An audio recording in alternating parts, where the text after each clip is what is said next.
Welcome back into the Sports Source. This segment of our program brought to you by Safety Systems. We are rolling into our 15th football season here on the Sports Source, and in 15 years, I've always tried to tell you about the best local companies out there. And I can easily say that about Safety Systems. They are a tremendous local company. Call them now and add a security or safety system to your home or business. Get 2 free months of monitoring. Safety Systems. Can't say enough good things about them.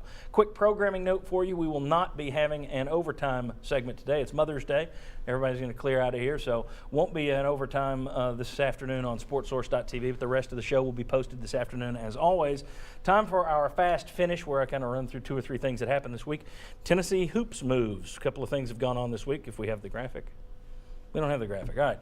As most of you know, guard Shambari Phillips, we do have the graphic. He was granted his release this week. That's kind of a mutual agreement kind of a thing. He's looking for more playing time, and UT's looking for some roster space for guys who could play more.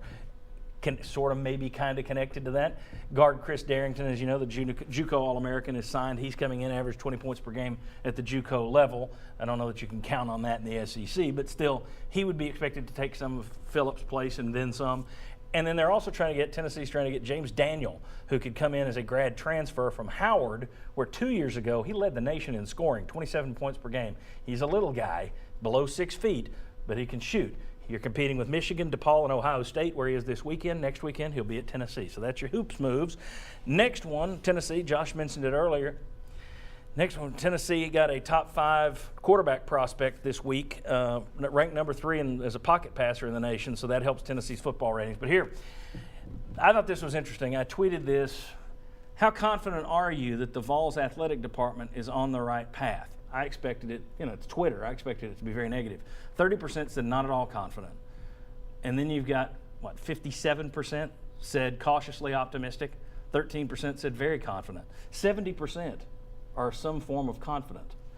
That surprised me. You got about a minute to discuss.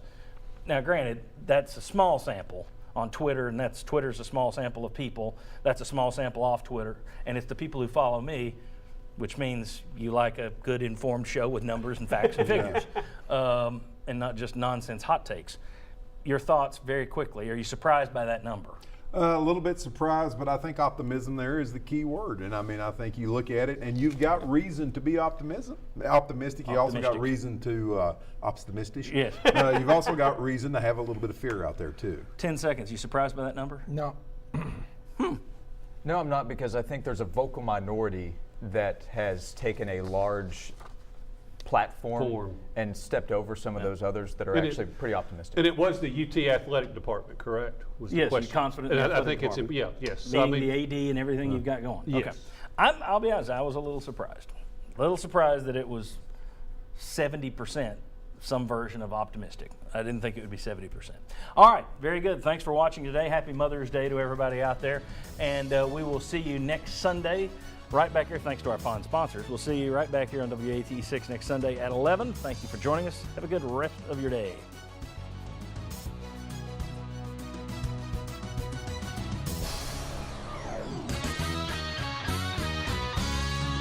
The Sports Source is brought to you by Fast Grain. Shadow boxes come with a lifetime guarantee.